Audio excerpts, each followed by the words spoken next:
প্রিয় দর্শক, আসসালামু আলাইকুম। আমরা আজকে বিশেষ একটি বিষয় নিয়ে আপনাদের সাথে যুক্ত হয়েছি। এটাকে নির্মম, নিষ্ঠুর, করুণ, বিশ্বাসঘাতকতা কি বলবো আমরা জানি না। অনুষ্ঠান শেষ হবার পরে আপনারা নিজেরা মিলিয়ে নিয়েন যে আমরা কোন দেশে বসবাস করি। এই দেশের যে রাষ্ট্রীয় ক্ষমতা, সেই রাষ্ট্রীয় ক্ষমতা আবারও এলিট শ্রেণীর হাতে জিম্মি হয়ে আছে। এখানে গরিব, মধ্যবিত্ত, নিম্ন মধ্যবিত্ত, খেটে খাওয়া মানুষ, তাদের জীবনের কোনো দাম নেই, তাদের জীবন যাপনের কোনো নিশ্চয়তা নাই। এরকম একটা দেশের ভেতর আমরা বাস করছি। আপনারা সবাই জানেন যে ডক্টর ইউনূস, ডক্টর আসিফ নজরুল আর স্বরাষ্ট্র উপদেষ্টা, এরাই মূলত দেশটা চালাচ্ছে। ৩-৪ জন পুরো দেশটাকে চালাচ্ছে। তাদের যাকে যেমন ভাবে মনে হচ্ছে, যেভাবে মনে চাচ্ছে সেভাবে তারা কাজে লাগাচ্ছে। তাদের উপরের চেহারা এবং ভেতরের চেহারার কি কি পার্থক্য, সেটাই আজকের লাইভের ভেতরে আপনারা জানতে পারবেন। আমরা বেশ কয়েকজন ভুক্তভোগীকে আপনাদের সামনে আজকে হাজির করেছি। এরা, যেমনটি আপনারা আমার শিরোনামে দেখছেন, যে জুলাই আন্দোলনে আটক আবুধাবির সেই বন্দীরা এখনো জেলে, পরিবারকে সহায়তা করছে না সরকার। টোটাল সেখানে আটক হয়েছিল ২১৩ জন। যেটুকু জানলাম যে ২১৩ জনের ভেতরে একজন ভারতীয় নাগরিক, যিনি কিনা বাংলায় কথা বলার কারণেই তাকে বাংলাদেশি মনে করে পুলিশ নিয়ে গিয়েছিল। এই ২১৩ জনের ভেতরে এই মুহূর্তে জেলখানায় আছে এখনো ২৪ জন। একজন এই ২৫ জনের ভেতরে একজন কিছুদিন আগে মারা গিয়েছেন, আপনারা জানেন। তার স্ত্রী আমাদের স্ক্রিনে আপনারা দেখছেন, কোহিনুর আক্তার, ওনার স্বামী মারা গিয়েছেন। এই রাষ্ট্র কোহিনুর আক্তারকে সারা জীবন বসে খাওয়ার জন্য যা প্রয়োজন সেই ৩০,০০০ টাকা দিয়ে দিয়েছেন। এটা দিয়ে উনি সারা জীবন ওনার ১৪ গোষ্ঠী বসে খেতে পারবেন। ৩০,০০০ টাকা পেয়েছেন, উনি খুশি, আমাদের আর কোনো কিছু চাওয়ার নাই। এর বাইরের এই যে ২৪ জন যারা জেলে আছে, তাদের পরিবারগুলোর সাথে সরকার কি আচরণ করছে, সে বিষয়গুলো নিয়েও আমরা আজকের লাইভে কথা বলবো। মিজানুর ভাই, আপনি একটু স্থির হয়ে বসতে হবে, হ্যাঁ, যে কোনো একটা জায়গায় প্লিজ। তো আমি প্রথমে কোহিনুর আপনাকে দিয়েই শুরু করি। আপনার স্বামী মারা গিয়েছেন, আপনার পরিবারে আর কে কে আছেন, সরকারের কাছে এখন পর্যন্ত কি কি সহায়তা পেয়েছেন, কি অবস্থায় আছেন আপনি বলুন। আসসালামু আলাইকুম ওয়া রাহমাতুল্লাহি ওয়া বারাকাতুহু। আমরা পরিবারে আছি ৩ ছেলে। আমরা আব্দুল হামিদের ২ স্ত্রী। আমরা ২ স্ত্রী। সরকারের কাছ থেকে কোনো রকমের সহায়তা পাই নাই। সরকারের সাথে কোনো রকম যোগাযোগও করতে পারি নাই, কোনো সহায়তাও পাই নাই।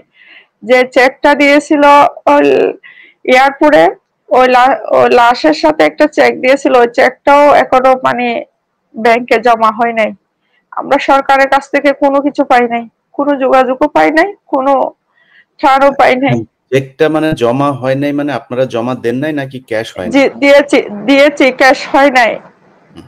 ওখানে নাকি গভর্নরের অ্যাকাউন্টে নাকি টাকা নাই। আমরা যখন ওখানে দিছি, ওখানে টাকাটা আসছে, মেসেজ আসছে। আমরা যখন ব্যাংকে গেছি, ওখানে বলতেছে গভর্নরের অ্যাকাউন্টে টাকা নাই, ওটা আবার রিটার্ন হয়ে গেছে। ওই কথাটা বলছে। আমরা সরকারের কাছ থেকে কোনো রকম সহায়তা এখনো পর্যন্ত পাই নাই।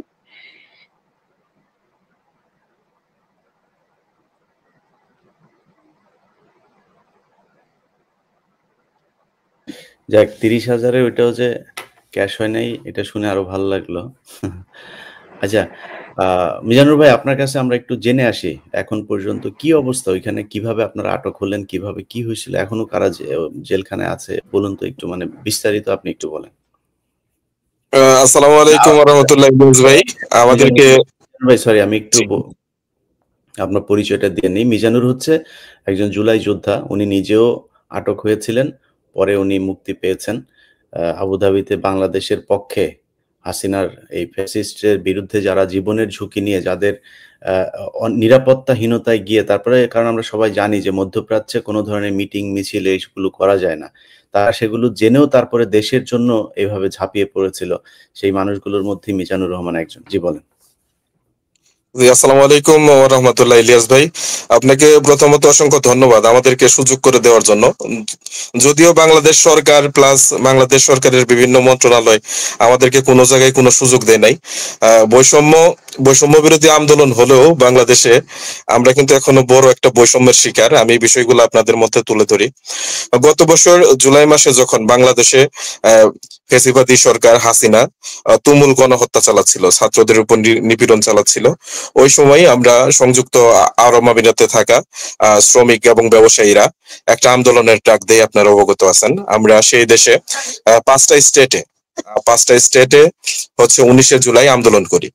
19শে জুলাই আন্দোলন করার পর আমাদেরকে সে দেশের পুলিশ গ্রেপ্তার করার পরে সেদিন রাতেই কুট করে প্রথমত 57 জনের মধ্যে 3 জনকে যাবজ্জীবন, পরবর্তীতে আবার যাদেরকে গ্রেফতার করে তাদের হচ্ছে যে 26 তারিখে আরো 9 জনকে যাবজ্জীবন সহ 10 বছর করে কারাদণ্ড প্রদান করে। পরবর্তীতে এই মামলায় এই পর্যন্ত আপনারা ইতিমধ্যে অবগত আছেন 213 জন ফেরত আসতে পারছে, এখনো 24 জন বন্দী আছে। তো এই 24 জন ভাই এখনো বন্দী, আর আমরা 213 জন ফেরত আসতে পারছি।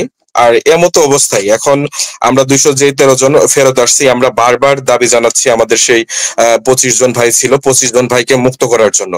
আমরা বাংলাদেশ আমাদের কনসার্ন মিনিস্ট্রি, প্রবাসী কল্যাণ মন্ত্রণালয়, তারপর হচ্ছে যে পররাষ্ট্র মন্ত্রণালয়, এই মন্ত্রণালয়গুলোতে মানে একাধিকবার, এক বছরে ইলিয়াস ভাই কমপক্ষেও কতবার বলবো, 20-40 বার আমরা গিয়েছি, 20-40 বার গিয়েছি। ওনারা আমাদের ওনাদের বাংলাদেশ এমবেসি কাজ করতেছে, এই করতেছে সেই করতেছে, শুধু এই অজুহাত গুলাই দেখাচ্ছে। চলতে থাকা অবস্থায়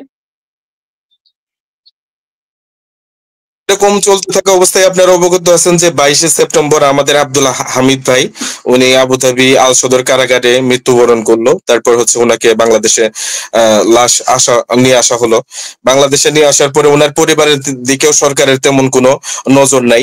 30,000 টাকার একটা, আপনারা তো ইতিমধ্যেই আমাদের এই যে সম্মানিতা ভাবি আছে ওনার মুখ থেকে শুনলেন যে 30,000 টাকার একটা চেক দিছে, সেই চেকটা এখন পর্যন্ত ক্যাশ হয় নাই।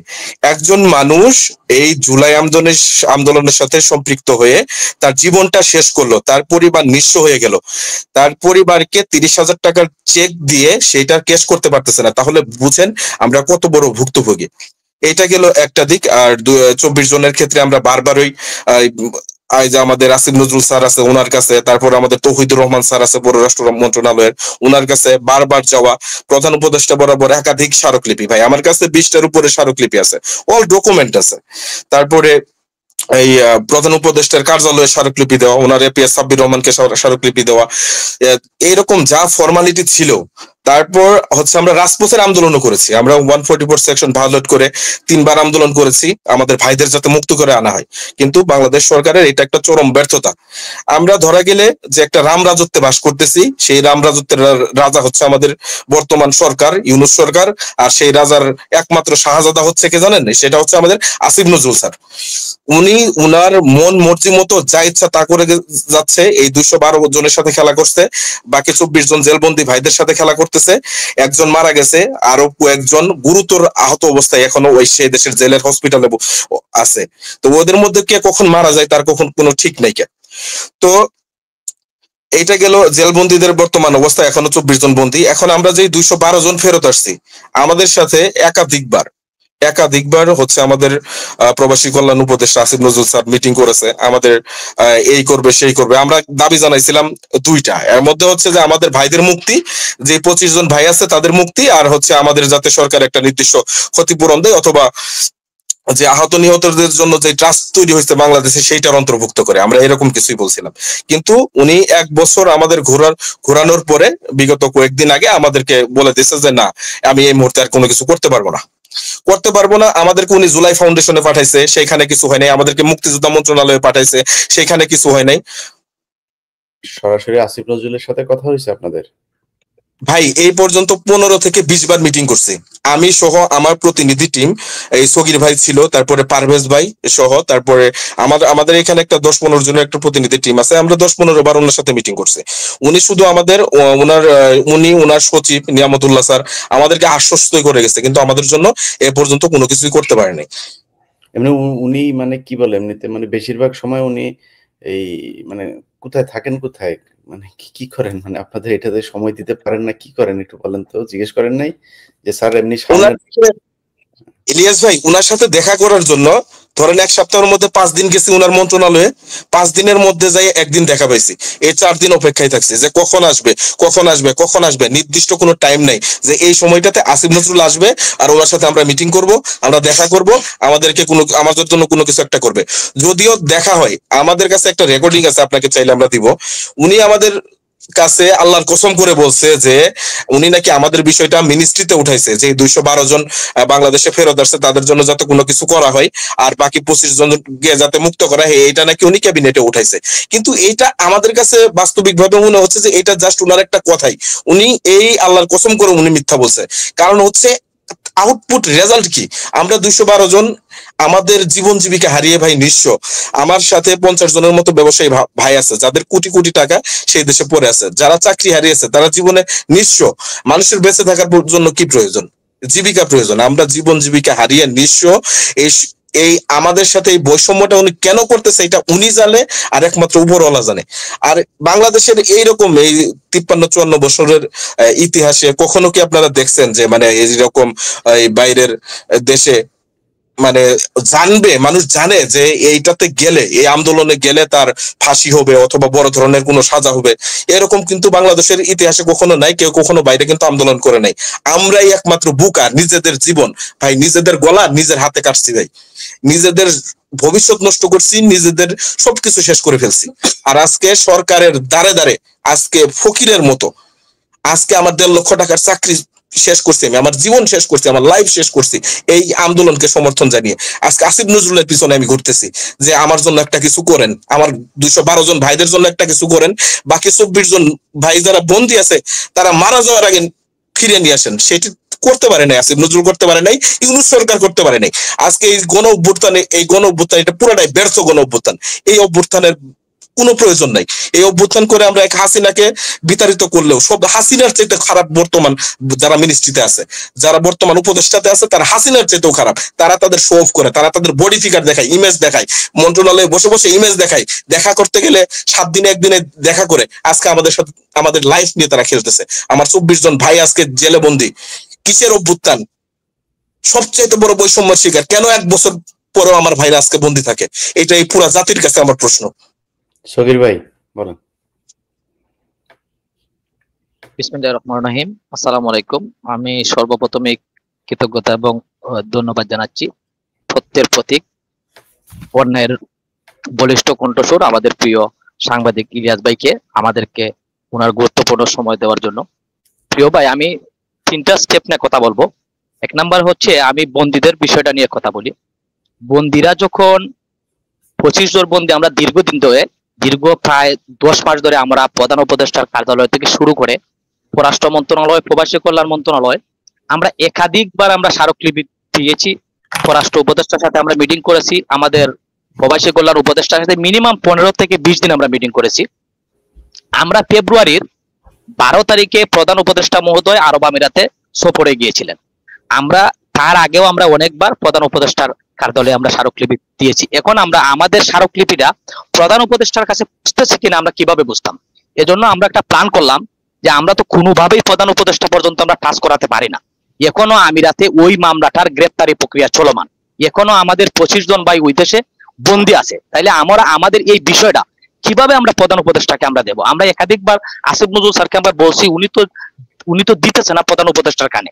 উনি যদি প্রধান উপদেষ্টার কানে দিত, তাহলে প্রধান উপদেষ্টার একটা ফোন কলে 188 জন প্রথম অবস্থায় 2 থেকে 3 মাসের ভিতরে মুক্তি হয়ে চলে আসছে। কিন্তু দীর্ঘদিন 6 মাস, 1 মাস, 1 বছর গত হয়ে যায়, আমাদের 25 জন ভাই মুক্ত হয়ে আসতেছে না। এতেই আমাদের কাছে প্রতীয়মান যে প্রধান উপদেষ্টা মহোদয়ের কাছে আমাদের এই নিউজটা যাইতেছে না। এখন আমরা কি করব?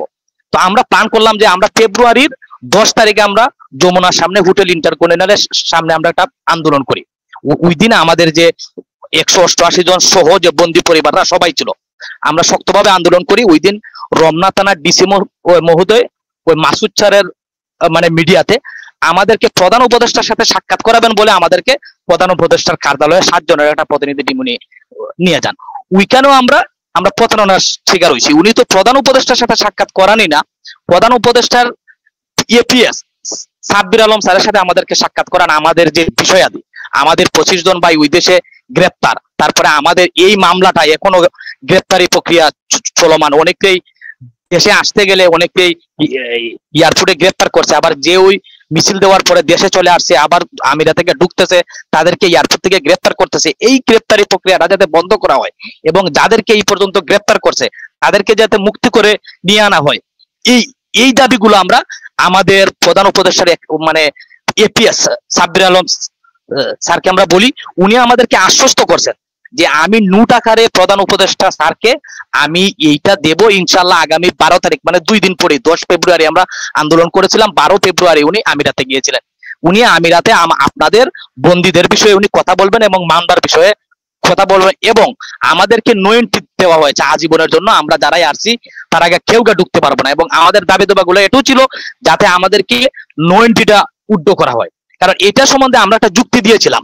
2022 সালে পাকিস্তানের বেলায় এরকম একটা কাহিনী ঘটেছিল, পাকিস্তানের তারা মানে আমিরাতে আন্দোলন করেছিল এবং প্রচুর পরিমাণ আন্দোলন করেছিল, গাড়ি ঘোড়া ভাঙচুর করেছিল। তারপরে পরবর্তী সরকার আইসা তাদেরকে 600-700 লোককে গ্রেপ্তার করেছিল। এর মধ্যে পরবর্তী সরকার আইসা আপনার 100-150 লোককে পাকিস্তান পাঠাইছে, বাকিগুলা লোককে ওই দেশও ছাড়াইছে, মানে আমিরাতেই মুক্তি করে দিছে। তারপরে যে 150 লোককে মানে পাকিস্তানে পাঠাইছিল ওই 150 লোকেরও পরবর্তীতে নয়নটিটা উড্ড করে নিয়ে গেছে। এখন আমাদের বক্তব্য হচ্ছে আমাদের প্রধান উপদেষ্টা মহোদয় হচ্ছে উনি একজন নোবেল বিজয়ী, উনি তো বিশ্ববরণ্য একজন নেতা। পাকিস্তানের প্রধানমন্ত্রী যদি এরকম একটা সিচুয়েশনের মধ্যে উনি এরকম একটা সমাধান করতে পারেন, আমাদের প্রধান উপদেষ্টা কোনো পারবেন না, আমাদের উপদেষ্টা তো আরো সহজভাবে পারবেন। আমাদের যে দাবি দুবাগুলো ছিল মানে প্রধান উপদেষ্টার একান্ত সচিব আমাদেরকে আশ্বস্ত করেছিলেন যে উনি মানে নোট আকারে দিবেন, কিন্তু দুঃখের বিষয় হচ্ছে 12 ফেব্রুয়ারি যখন আমাদের প্রধান উপদেষ্টা মহোদয় গেলেন, 13 ফেব্রুয়ারি যখন উনি প্রেস কনফারেন্স আইয়া বক্তব্য দিলেন আমাদের বন্দীদের বিষয়ে আমাদের বিষয়ে উনি কোনো কথা বলেন নাই। তারপরে আমরা এপ্রিলের 10 তারিখ আন্দোলন করলাম, জুনের 22 তারিখ আন্দোলন করলাম, যে দিনই আমরা আন্দোলন করেছি আমাদেরকে আসিফ নজরুল স্যার আমাদের সাথে সাক্ষাৎ করেছে এবং আমাদেরকে আশ্বস্ত করেছে আমি আপনাদের যত দাবি দাবাগুলো আছে, 1 নাম্বার হচ্ছে যারা জেলের ভিতরে আছে তাদেরকে মুক্তি করে আনা, 2 নাম্বার হচ্ছে আপনারা যারা এই পর্যন্ত জেল কেটে আসছেন তাদেরকে একটা ক্ষতিপূরণের আওতাভুক্ত করা, 3 নাম্বার হচ্ছে যাতে এই মামলাটার গ্রেফতারি প্রক্রিয়াটা যাতে বন্ধ করা যায় সেই ব্যবস্থা করা, 4 নাম্বার হচ্ছে যাতে আপনারা যারা আসছেন তাদেরকে যাতে নয়টিটা উড়াইয়া দেওয়া যায় এই ব্যবস্থা করা। আমি অতি শীঘ্রই প্রধান উপদেষ্টা মহোদয়ের সাথে কথা বলে এবং মেসোডের সাথে কথা বলে আমি এটা করতেছি। বাস্তবতা হচ্ছে ভাইজান আপনি জানেন এবং আপনার মাধ্যমে আমি দেশবাসীকে আমি জানাতে চাই, আসিফ নজরুল স্যার এমন একজন মানুষ তার কাছে গেলে মুখে সে সবকিছু দিয়ে দেয়। আমরা প্রবাসী কল্যাণ মন্ত্রণালয়ে যখন আমরা যাই তখন মনে করি যে উনার সামনে যখন আমরা মিটিং করতেছি উনি আমাদেরকে সবকিছু দিয়ে গেছে, আমরা খুশিতে আত্মহারা। আমরা যখন প্রবাসী কল্যাণ মন্ত্রণালয়ে আমরা ত্যাগ করি কিন্তু কিছুই আমরা পাই না, শুধু মূলা পাই।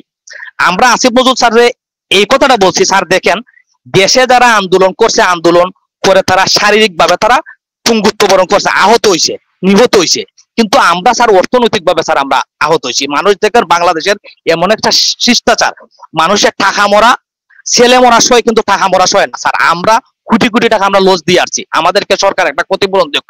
বাংলাদেশের 54 বছরের স্বাধীনতার ইতিহাসে এই প্রথম যে দেশের জন্য কথা বলতে গিয়ে মধ্যপ্রাচ্যের মতন জায়গা এত কঠিন দেশের আইন অমান্য করে আমরা আন্দোলন করছি। আমাদের আন্দোলনের উদ্দেশ্য ছিল যাতে বিশ্বকে আমরা জানান দিতে পারি, যাতে আমরা রেমিটেন্স বন্ধ করে এই স্বৈরাচারী খুনি হাসিনা সরকারের একটা অর্থনৈতিক চাপে আমরা পালাইতে পারি। স্যার আমরা তো নিঃস্বার্থ ভাবে করেছিলাম, আমরা জানতাম আমাদের জেল হবে, জরিমানা হবে, বরং আরো অনেক কিছু আমাদের হবে। কিন্তু এখন যেহেতু এই স্বৈরাচারী সরকার বিদায় হয়েছে, সবাই যেহেতু সুযোগ সুবিধা পাচ্ছে, যেমন যারা নিহত হচ্ছে তাদের পরিবার একটা ক্ষতিপূরণ পাচ্ছে, যারা আহত হচ্ছে সরকারি খরচে তাদেরকে চিকিৎসা করানো হইতেছে। আমাদের ব্যবসা বাণিজ্য সব হারিয়েছি, আমাদের চাকরি সব চলে গেছে, আমাদের প্রতি তো সরকার কোনো ইনভেস্ট করে নাই। মিনিমাম সরকার আমাদেরকে একটা ক্ষতিপূরণ দেয়। এগুলো উনি আমাদেরকে একাধিকবার এমন ভাবে আশ্বস্ত করছে, পরিশেষে আমরা আজ থেকে 1 মাস আগে ওনার সাথে আমরা 5 জনের প্রতিনিধি টিম মিটিং করি। উনি 5 বার আল্লাহর কসম খেয়ে বলছে যে বাবারা আমি আল্লাহর কসম খেয়ে বলতেছি, তোমরা আসার আগেও আমি কোরআন শরীফ পড়েছি, আমি তোমাদের বিষয়টা উপদেষ্টা ক্যাবিনেট আমি উঠাইছি, কোন উপদেষ্টারা তোমাদের বিষয়টা না একটু পজিটিভ সিগন্যাল দিতেছে না। আগামী ক্যাবিনেটও আমি মুক্তিযুদ্ধ উপদেষ্টার মাধ্যমে তোমাদের বিষয়টা আমি আবার উঠাবো। এবং তোমাদেরকে আসলেই তো তোমরা ক্ষতিগ্রস্ত। আমি সবার সাথে কথা বলছি, মিনিমাম 80% লোক তোমরা একটু বুঝি মানে আপনাদের এটা মুক্তিযোদ্ধা মন্ত্রণালয়ে কেন? জি ভাইজান, আমাদের এটা মুক্তিযোদ্ধা মন্ত্রণালয় হচ্ছে মুক্তিযোদ্ধার ওই জুলাই গণ অভ্যুত্থান শাখা আছে, জুলাই যারা আহত নিহতরা যারা মানে ভাতা পাচ্ছে, ক্ষতিপূরণ পাচ্ছে, এজন্য যাতে আমাদের মন্ত্রণালয় উনি করতে পারবে না, উনি খালি বুঝতে পারছি। জি যাক, ঠিক আছে, আমরা একটু আপনারা দুইজন তো জি ভাইজান, আমি একটু আরেকটু আমি করি। তারপরে আমরা পরিশেষে উনি আমাদেরকে মানে 1 মাস আগে যখন আমাদের মিটিংটা ছিল, উনি আমাদেরকে এত হার্ডলি ভাবে বলছে, এত আন্তরিকতার সাথে বলছে, আমি তোমাদের জন্য একটা কিছু করবো। আমরা বলছি স্যার দেখেন, আপনারা হচ্ছেন গণ অভ্যুত্থানের সরকার, আপনারা যদি আমাদের জন্য কিছু করেন না, পরবর্তী সরকার আইসে আমাদের জন্য কিছু করবে কিনা এটা আমাদের কাছে সন্দেহজনক স্যার।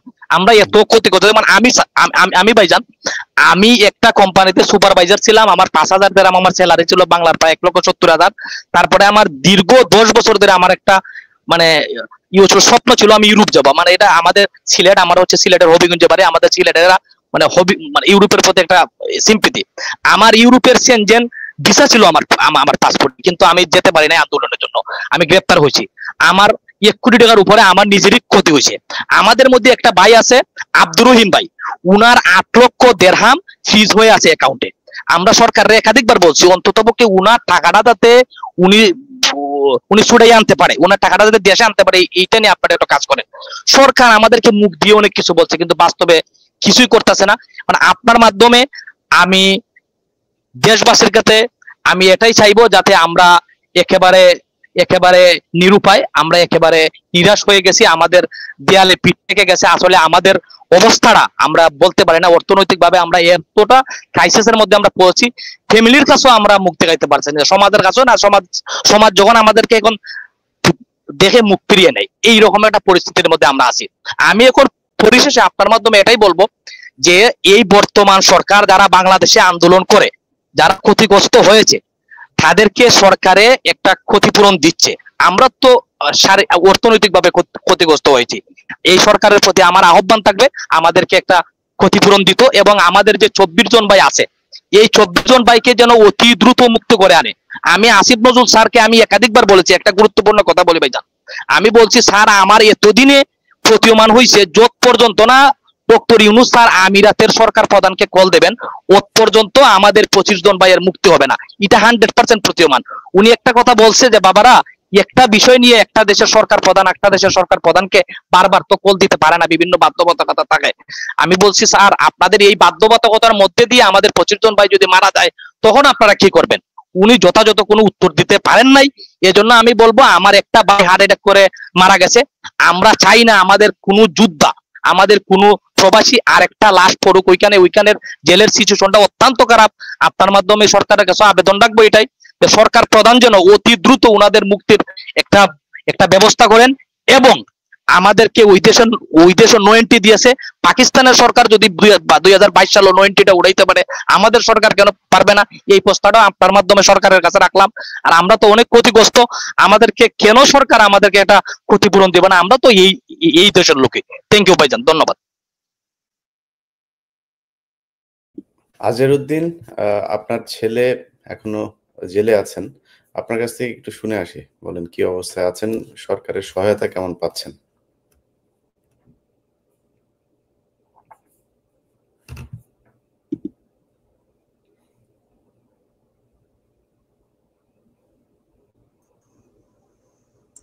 প্লিজ, আপনি কাকে বলছেন? আমাকে বলছেন? জি জি জি, আপনাকে বলছি। জি বলেন আপনি। জি, আসসালামু আলাইকুম ওয়া রাহমাতুল্লাহি ওয়া বারাকাতুহু। আমি আমার শ্রদ্ধেয় ইলিয়াস আঙ্কেলকে দেখে আমার মনে বড় একটা আশা জাগলো যে হয়তো আমাদের কোনো কিছু একটা হবে বা হতে যাচ্ছে।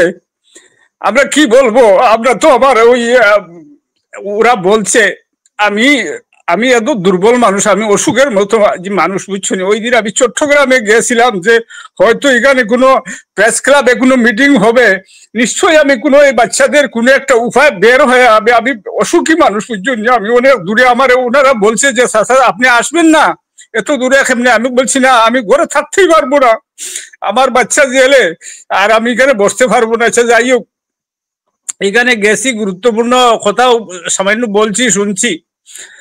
এখন আপনি যে আমাদেরকে সময় দিয়েছেন, এটা ধন্যবাদ, কি দিয়ে ধন্যবাদ দিব আপনাকে।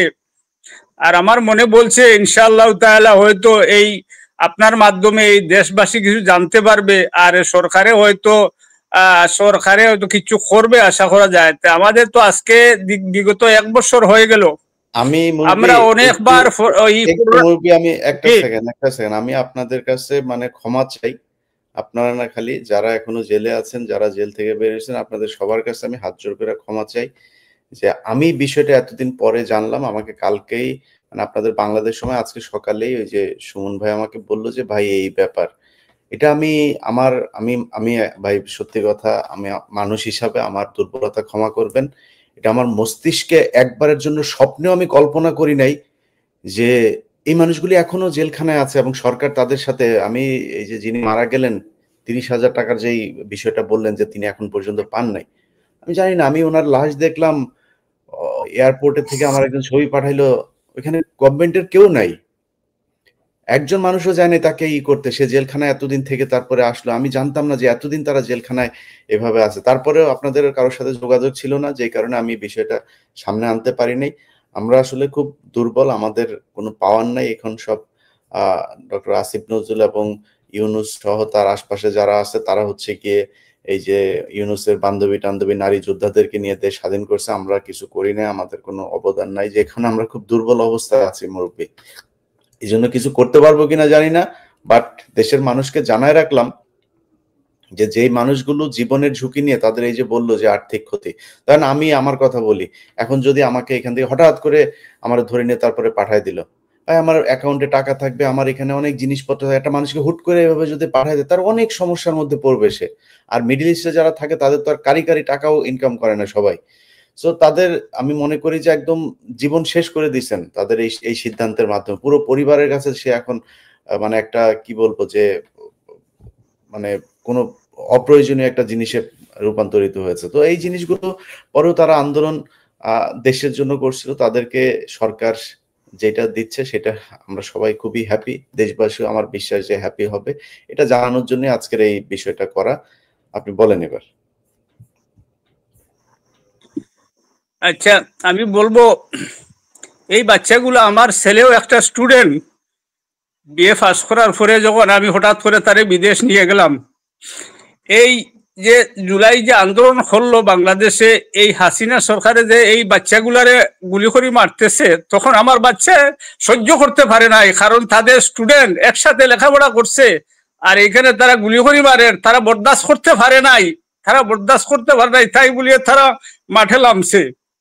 আচ্ছা, মাঠে নামছে, একটা ভুল করছে, হয়তো ধরা পড়ছে, কিন্তু এর পর থেকে নিয়ে আমরা যে সরকারের এই দাঁড়ে যে এইরকম গুললাম, যে আমাদের আসিফ নজরুল স্যার অনেকবার আমরা প্রতিনিধি বসছেন, আমরা এখানে গেছি, গেলে এইখানে অফিসে তো যাওয়ার কোনো ইয়েই নাই, বহুত চেষ্টা করে আমরা অফিসের ভিতরে যদি যাই, তাহলে ওনারা কথা বলতে চান না। আপনারা এখানে জুলাই আন্দোলন করছেন, দেশ স্বাধীন করছেন, তাহলে আর কি চান আমাদের কাছে? আমরা তো আর আমাদের কাছে তো আর কিচ্ছু চাওয়ার কিচ্ছু নাই। আপনারা দেশ স্বাধীন করছেন, এখন আপনারা আর কি চাইবেন? আমাদের কাছে কিচ্ছু চাওয়া না, আমরা কিচ্ছু করতে পারবো না। তো আমরা অনেকবার বলছি, দেখেন হয়তো আপনারা এখানে আছেন বলেই তো আমরা আসছি, আর আপনারা যে করতে পারবেন এইটা আমরা জানি, কিন্তু আপনারা যদি একটু মন মানসিকতা হয়, তাহলে প্রধান উপদেষ্টার কাছে আপনারা একটু করেন। আমরা তো আর সরাসরি যেতে পারছি না, এখানে আপনাদের মাধ্যমে আমরা যেতে চাচ্ছি। আমরা তো আর সাধারণ মানুষ কি প্রধান উপদেষ্টার কার্যালয়ে যেতে পারবো? কোনো অবস্থাতেই পারবো না। তবে আপনাদের মাধ্যমে যদি আমরা একটু সুযোগ পাই কথা বলার, বা ওদের যে কোনো, উনিরা বলছেন না এটা একবার ফোন করছেন আর বারবার উনি ফোন করতে পারবেন না, আপনারা যান, আপনারা এই সময় নষ্ট করতে এখানে করতে অনেক কিছু। তো আমরা কি করব? আমরা তো এখন আমরা দেয়ালে ফিট বাজি গেছে, অনেক কিছু বললেও আমরা এক কানে দিয়ে শুনছি, আরেক কানে দিয়ে শুনি নাই, শুনতে চাই নাই, কারণ আমরা বাচ্চাগুলো জেলখানায়, আমরা যদি এখানে গুসা করি বা করি, তাহলে তো আমরা কিচ্ছু হবে না। এই এই অবস্থায় আজকে একটা বছর আমার ওই শ্রদ্ধেয় ভাইয়েরা যেটা বলছেন, ওই সগীর তালুকদার যেটা বলছে, তারা অবশ্যই বেশিরভাগ অফিসে গেছে। আমি সব দিন ঢাকা যাইতে পারি নাই, তবে ওই আমরা যে গেট মিটিং হয়েছে গ্রুপে, আমরা সবসময় থাকতাম। ঢাকাত গেছি আমি 3-4 বার। আমি অসুখ, উনার এই ছেলের মা এই বাচ্চা জেলে পড়ার কারণে এখন পর্যন্ত মরণাপন্ন অবস্থায়। আমি কি করব, বাচ্চা এখানে জেলে, এখন না টাকা পয়সাও নাই, বারবার ঢাকায় যাইতেও যে চট্টগ্রাম যেতে হচ্ছে। এই বাচ্চারে এখান থেকে টাকা পর্যন্ত দিতে লাগছে। ওই যে জেলে যে কার্ড বানাইছে তারা, এই কার্ডে এখান থেকে আমরা টাকা না দিলে উনি কথা বলতে পারে না। সপ্তাহে একদিন কথা বলে, তো আমরা এখান থেকে টাকা দিতে হয়, টাকা না দিলে খেয়ে দিবে, বাচ্চা কথা বলবে, এখানে কার্ড কিনতে হবে, কথা বললে কার্ড কিনতে হবে, কার্ডে অনেক দাম। এই মনে করুন 300 দিরহাম 200 দিরহাম করে করে মাসে মাসে দিচ্ছি। এখন নিজে খাওয়ার মতো কোনো সারা নাই। এই অবস্থায় বাচ্চা জেলখানায় খান্দাখানি ছাড়া আর কিচ্ছু নাই আমাদের। আমরা এই যে সরকারে এত কিছু করলাম, সরকারে আমাদের দুঃখ দুর্দশা এগুলা বুঝতে চাইলো না। আমরা কোন দেশে বাস করি তা জানি না, আল্লাহ জানে। হয়তো আপনার মাধ্যমে আপনি জিনিসটা হয়তো তুলে ধরবেন, ইনশাল্লাহ তুলে ধরলে হয়তো আমাদের কোন উপকারে আসতে পারে। এই যে একটা ভাই জেলে মারা গেল, এই জেলে মারা গেল, আমরা মারা যাওয়ার অনেক কয়েকদিন পরেই আমরা জানছি। তারা খবরটা পর্যন্ত, একটা লোক যে যারা মারা গেছে সাথে সাথে খবরটাও আমাদেরকে দিলে পারতো, আমরা অনেক পরে খবর পেয়েছি এটা। আচ্ছা যাই হোক, এটা আসছে এখন পর্যন্ত সরকারে কেন আমাদের সাথে এইভাবে যে ইয়ে করতেছেন।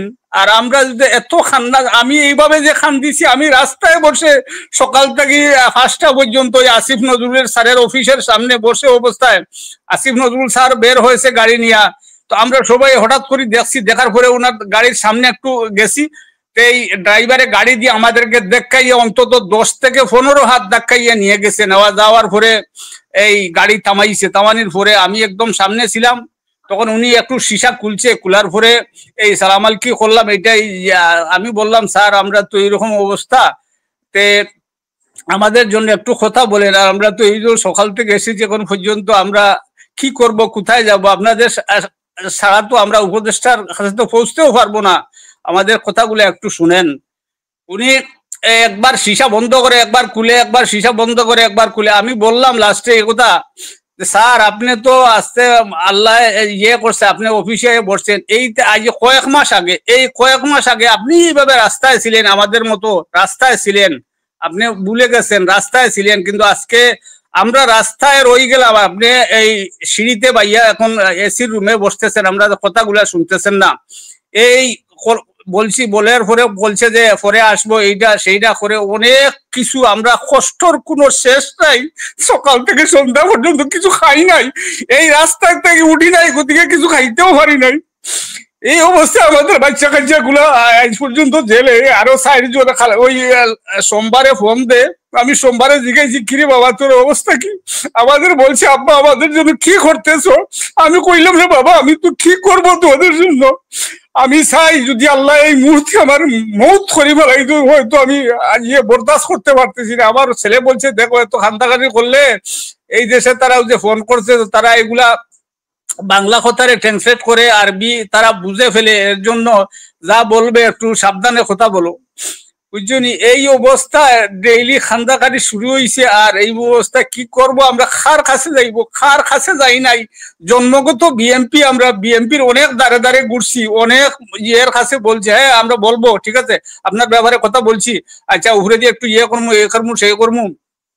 এই জামাতে ইসলামের অফিসে ঢাকায় আমাদের প্রতিনিধি দল গেছেন, এই ডাক্তার শফিকুর রহমান উনার সাথে গেছেন। আমরা ওইখান থেকে মৌলভীবাজার আমাদের বাড়ির পাশে, আমি গেছি 2 দিন করি উনার বাড়িতে, যাওয়ার পরে একদিন দেখা হয়, একদিন দেখা হয় নাই। উনারে হাতে ধরি বলছি, বাবারে আমাদের এইরকম অবস্থা, আপনারা একটু যদি সরকারের সাথে, আপনারা আমাদের সাথে যদি একটু কথা বলেন, তাহলে হয়তো আমাদের বাচ্চা কাচ্চা গুলা এখান থেকে বের হয়ে আসতে পারবো।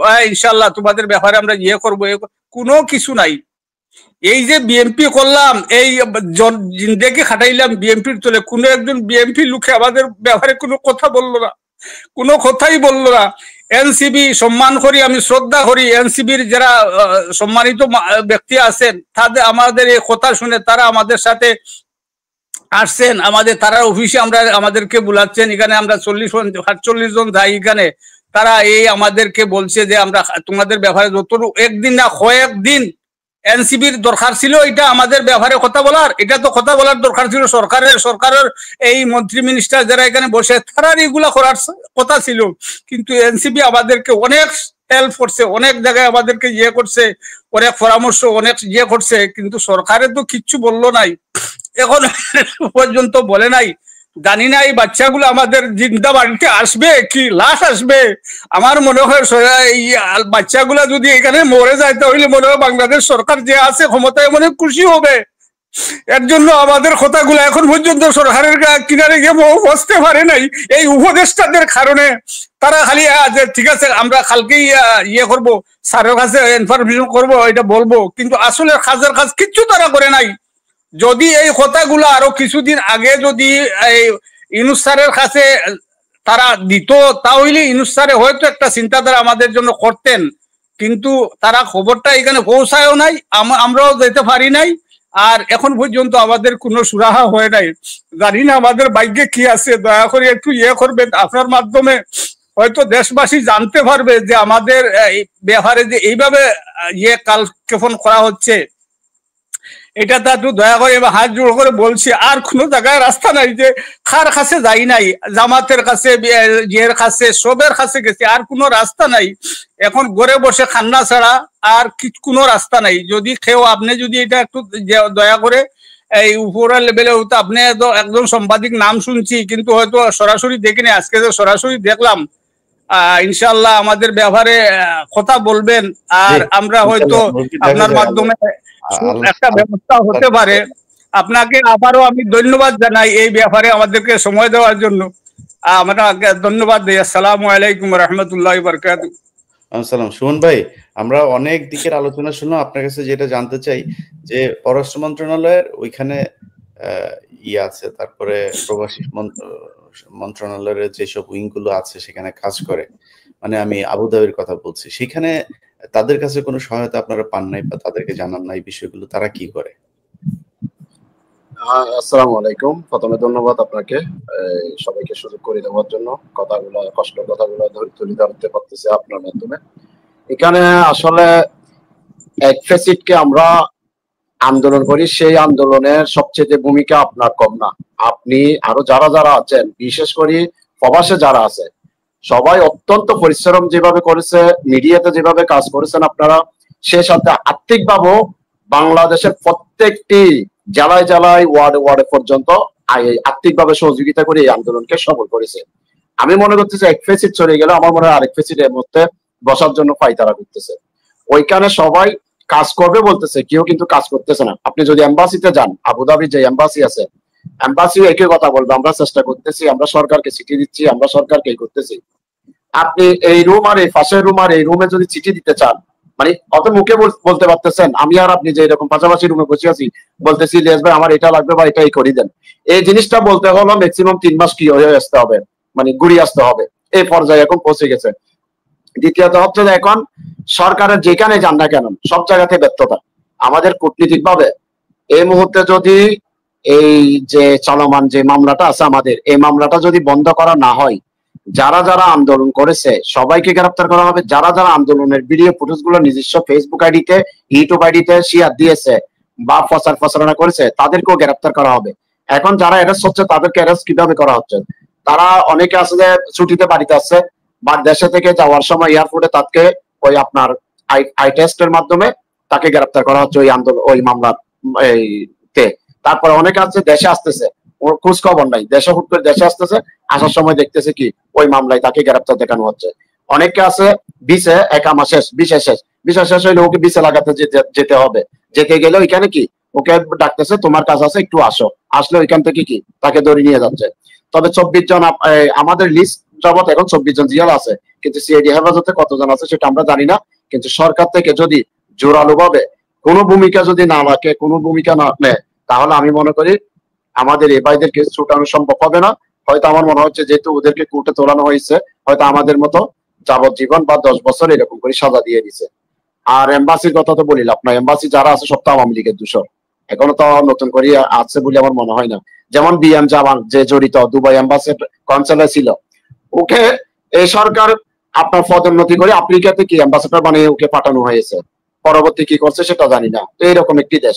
আর সবাই আমাদেরকে বলতেছে, মুখে বলতেছে, কাজের বেলায় কিছু করতেছে না। আমার মুরব্বী একটা কথা বলেছে এই অন্যান্য দলের ব্যাপারে, আমরা জামাতের কাছেও গিয়েছি, বিএনপির কাছে গিয়েছি, সবাই আশ্বাস দেয় এই করবে সেই করবে, নাম ঠিকানা লেখি নিয়ে পরবর্তী কোনো কাজ করে না। আমিও একজন যুব দলের কর্মী, বিএনপির কর্মী, কিন্তু কিছু হয় নাই।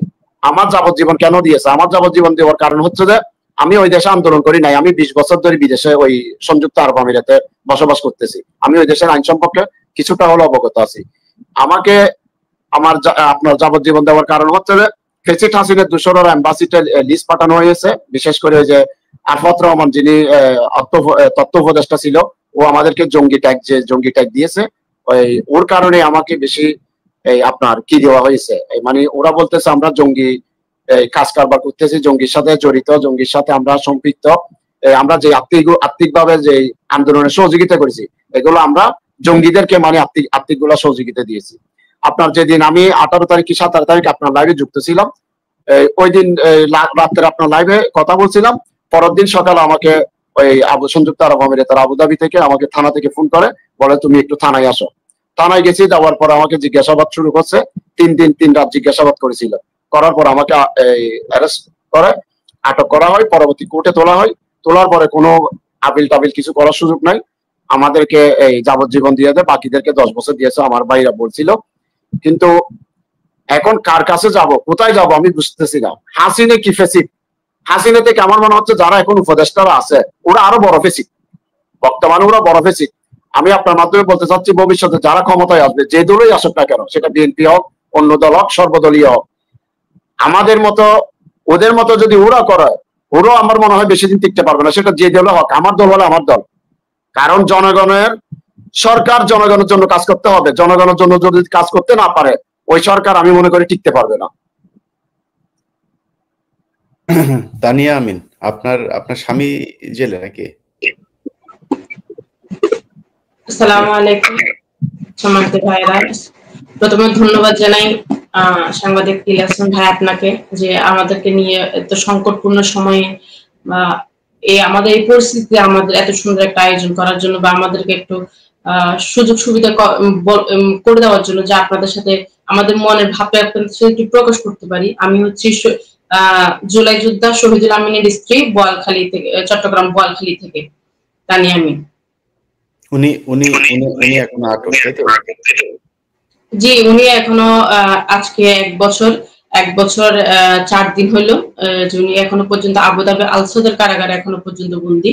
উনি 24শে অক্টোবর রাত 3:30 উনি আবুধাবি ইন্টারন্যাশনাল এয়ারপোর্ট থেকে উনি গ্রেফতার হন। জি, এখন কি অবস্থা, মানে আপনার স্বামীকে ছাড়ানোর জন্য আপনি কি করেছেন, কোথায় কারাগারে আপনি সহায়তা করতে সরকারের কাছ থেকে সহায়তা পাচ্ছেন কিনা, কি চান সরকারের কাছে? স্যার, আমি তো বিগত 1 বছর ধরে অনেক জায়গায় দৌড়াইছি, যেহেতু আপনারা ভালো করে জানেন যে 24শে জুলাই মানে গণঅভ্যুত্থানে যারা ছিলেন আরব আমিরাতে, দলীয় ভাবে যদি বলতে চাই তাহলে বিএনপি, জামায়াত বলেন, আওয়ামী লীগের বিপক্ষ হচ্ছে বিএনপি, জামায়াত ইসলাম। তো এটা বহুকাল ধরে চলতেছে, সংঘর্ষটা বহুকাল ধরে চলতেছে। এটা হয়তো এটা পূর্ব প্রজন্মের ছিল, কিন্তু এমন কখনো হয় নাই যে আরব আমিরাতের মতো জায়গাতে এটা নিয়ে কখনো আন্দোলন হয়েছে, বা আপনার আওয়ামী লীগের বিপক্ষে গিয়ে কখনো আন্দোলন করা হয়েছে। কিন্তু যখন আমাদের 24শে জুলাই যখন এখানে আপনার ইন্টারনেট অফ করে দেওয়া হয়, আমাদের ভাই বোনদের উপরে নির্যাতন করা হয়, আমাদের মানুষগুলা যখন আরব আমিরাতে বসে যখন আমাদের খোঁজ খবর পাচ্ছিল না ইন্টারনেট অফ করে দেওয়ার কারণে, তখন ওনারা একটু হতাশাগ্রস্ত হয়ে গিয়ে ওনারা রাস্তায় নামেন, রাজপথে নামেন, ওনাদের ফ্যামিলির সাপোর্টে বা ওনাদের ফ্যামিলির খোঁজ খবরের জন্য। আমাদের ভাই বোন যাদের উপর অত্যাচার হচ্ছে তাদেরকে মনোবল বা সাহস দেওয়ার জন্য এটার প্রতিবাদী কিন্তু নাম আরব আমিরাতের মতো জায়গাতে বা ওনাদের দেশের বিপক্ষে কিন্তু নামে না, বা ওনাদের দেশকে ক্ষতিগ্রস্ত করবে এরকম মন মানসিকতাকে নিয়ে কিন্তু ওনারা নামেন নাই। ওনারা নামছে জাস্ট আন্তরিকতা থেকে, দেশপ্রেম থেকে ওনারা কিন্তু রাজপথে নামছিলেন বা একটা শান্তিপূর্ণ আন্দোলন করছিলেন এখানে। আপনার আন্দোলন সেটা করলো আমরা তো এটা জানি। এখন আপনার স্বামীর মুক্তির ব্যাপারে আপনি এখন আমি তো বিগত 1 বছর ধরে অনেক জায়গায় দৌড়াইছি, আপনার প্রবাসী কল্যাণ মন্ত্রণালয়ে, পররাষ্ট্র মন্ত্রণালয়ে, মুক্তিযুদ্ধ উপদেষ্টার কাছে, প্রত্যেক জনের কাছে গেছি, আসিফ নজরুল স্যারের কাছে গেছি, তৌহিদুর রহমান স্যারের কাছে গেছি, উপদেষ্টা আসিফ মাহমুদ সজীব ভুঁইয়ার কাছে গেছি, কিন্তু ওনার নাগাল পাইনি। আপনারা যদি খোঁজ খবর নিয়ে যদি জানেন তাহলে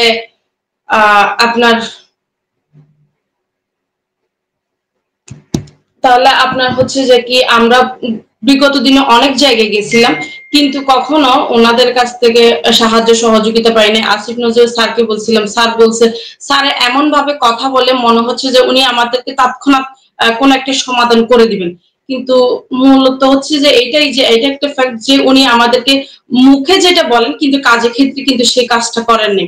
তো আমরা 3 বার আন্দোলন করছি, কোনো সফলতা আসে নাই। স্যার আমাদেরকে বলছে যে এটা নিয়ে কাজ চলতেছে, আমরা খোঁজ খবর রাখতেছি। ইনফ্যাক্ট উনি আমাকে এটা বলছে যে আপনি জানেন আপনার হাজবেন্ড এখানে যে বৈষম্য বিরোধী ছাত্র আন্দোলনের কারণে গ্রেফতার, উনি তো অন্য মামলার হইতে পারে। আমি বললাম যে না স্যার, এটা অন্য মামলা না, আমার কাছে এভিডেন্স আছে। ওনার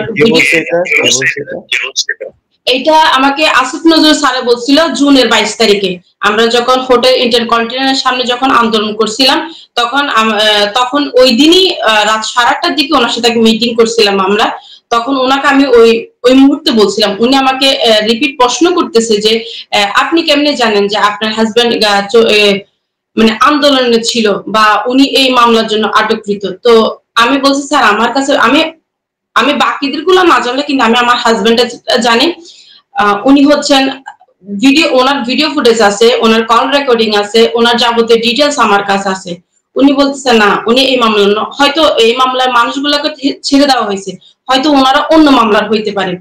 এটা বলার পরে আমরা কিছু বলি না। আমাদের মধ্যে লাস্ট একজন ছিল, রায়হান মিয়া নাম আসছিল, উনি বলছেন না স্যার, উনি আমাদের সাথে ছিল, আমাদের 13 জনকে একই সাথে কোর্টে তোলা হয়েছিল, রায় একই দেওয়া হয়েছিল, জানুয়ারি 14 তারিখে আমাদেরকে একই মামলার একই শুনানি দেওয়া হয়েছিল। তারপর উনি কিছুটা বিশ্বাস গেলেন, উনি বলছেন যে আচ্ছা আমি এটা নিয়ে কাজ করতেছি, চেষ্টা করতেছি, কিন্তু পরবর্তীতে এখনো পর্যন্ত বিগত দিন অনেকগুলো মাস হয়ে গেলে এখনো পর্যন্ত কোনো রেসপন্স পাইনি। আমরা 20 সেপ্টেম্বর আমরা পররাষ্ট্র উপদেষ্টার সাথে সাক্ষাৎ করি, তৌহিদুর রহমান স্যারের সাথে, কিন্তু উনি আমাকে 5.5 ঘন্টা বসায় রাখছিলেন, কিন্তু মূলত 5.5 ঘন্টা বসায় রাখার পরে উনি কিন্তু আমাদের সাথে সাক্ষাৎটা করেন না। বা আমি ছিলাম, আমাদের কয়েকজন প্রতিনিধি টিম ছিল, যারা জেল ফেরত ছিল তাদের মধ্যে কয়েকজন ছিল। তো ওই মুহূর্তে কিন্তু উনি আমাদের সাথে মানে কথা না বলে চলে যাচ্ছিলেন। 5.5 ঘন্টা বসার একটা প্রেস কনফারেন্স ছিল নিচে, ওইটা বলার পরে উনি প্রেস কনফারেন্সটা শেষ করে উনি চলে যাচ্ছিল। তা আমি ওনাকে পেছন থেকে ডাক দিই, স্যার 2 বার ডাক দিই, কিন্তু উনি শোনেন না। লাস্ট বারে কিন্তু আমি অনেক জোরে করে চিল্লাইছি, স্যার আপনি কি আমাদের কথা শুনবেন? উনি বলতেছে হ্যাঁ মা বলো, কি বলতে আসছো একটু বলেন। স্যার আপনার জন্য আমি 5.5 ঘন্টা ওয়েট করতেছি, আপনার প্লেস আপনাকে বলছে যে জেলবন্দি যারা আরব আমিরাতে কারাগারে বন্দি আছে তাদের ফ্যামিলি বা যারা জেল ফেরত আসছে তারা আপনার সাথে একটু দেখা করতে চায়, তাহলে স্যার আপনি আমাদের সাথে দেখা না করে কেন চলে যাচ্ছেন? এই কথাটা বলার পরে হচ্ছে আপনার উনি বললো যে মা দেখো এখানে আমি কি করতে পারি, আমার তো কোনো কিছু করার নেই।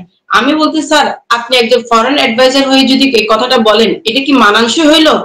উনি বলছেন না এখানে আমার তো কোনো কিছু করার নাই, এখানে যা করার প্রধান উপদেষ্টাই করতে পারো, তোমরা ওনার কাছে যাও। আমি বললাম স্যার ওনার কাছে তো যাব, ওনার কাছে আমরা হচ্ছে সাধারণ জনতা, আমরা কখনো ওনার কাছে যাইতে পারবো না, যাওয়া লাগলে আপনাদের একটা মাধ্যম লাগবে, আপনাদের একটা মাধ্যম লাগবে, আমরা আপনাদের মাধ্যমে কিন্তু প্রধান উপদেষ্টার কাছে যেতে চাই। আমরা একে একে অনেকবার আমরা স্মারকলিপি দিচ্ছি যে প্রধান উপদেষ্টার সাথে আমাদের একটু সাক্ষাতের বিষয়ে, বা আমরা যারা জেল ফেরত ভাইয়ের আসছে তারা পর্যন্ত এখন প্রত্যেকটা মানুষ কিন্তু প্রধান উপদেষ্টার সাথে সাক্ষাৎ করতে পারছে, শুধুমাত্র প্রবাসীরা ছাড়া। যারা ক্ষতিগ্রস্ত হয়ে আসছে তারা এখনো পর্যন্ত অনেকবার স্মারকলিপি দেওয়া গেছে, কিন্তু কোনো সুরাহা হয় নাই। এখনো পর্যন্ত প্রধান উপদেষ্টার সাথে আমরা কেউ সাক্ষাৎ করতে পারিনি। উনি আমাদেরকে বললে এখানে আমার কোনো হাত নাই, আমি কিছু করতে পারবো না, যা করতে পারবে প্রধান উপদেষ্টা করতে পারবে, এখানে আমার কোনো কিছু করার নেই। উনি এটা বলার পর আমরা একটু হতাশাগ্রস্ত হই। উনি এটা বলছে যদি স্যারের সাথে দেখা দেন আমি বলবো তোমাদের বিষয়টা, এরকম বলে উনি চলে গেলেন। 23 সেপ্টেম্বর আমরা সচিবালয়ে যাই, উপদেষ্টা আদিলুর রহমান স্যার আমাদেরকে অ্যাক্সেস দেয়, উনি আমাদেরকে সাহায্য সহযোগিতা করেন। উনি আমাদেরকে সচিবালয়ে ঢোকার অ্যাক্সেসটা দেন। আমরা দুইজন যিনি আমার মানে প্রথম ধাপে যিনি কথা বলছিলেন সৈকত তালুকদার ভাই, উনি সহ ছিলেন। উনি আর আমরা দুইজন আমরা সচিবালয়ে ঢুকি যে উপদেষ্টা আসিফ মাহমুদ সজীব ভুইয়ার সাথে দেখা করব এটা নিয়ে, যে উনি তো জুলাই অভ্যুত্থানের একজন, তো ওনার ব্যাপারে এটা নিয়ে ওনার কাছে আমি একটু যাবো বা ওনার সাথে একটু কথা বলবো। আনফর্চুনেটলি ওই দিন কিন্তু ওনাকে পাইনি, ওনার কোন একটা কাজের ক্ষেত্রে মিটিং ছিল, ওই কারণে উনি চলে গেছে, ওনার পিএসও চলে গেছেন, কিন্তু ওনার ব্যক্তিগত কর্মকর্তা ছিলেন মাহফুজ আলম ভুইয়া। তো ওনার রুমে যাই আমরা, ওনার রুমে আমার কাছে লিস্টটা এখনো আছে, যেটা এখন এনসিপি পক্ষ থেকে করা হয়েছে।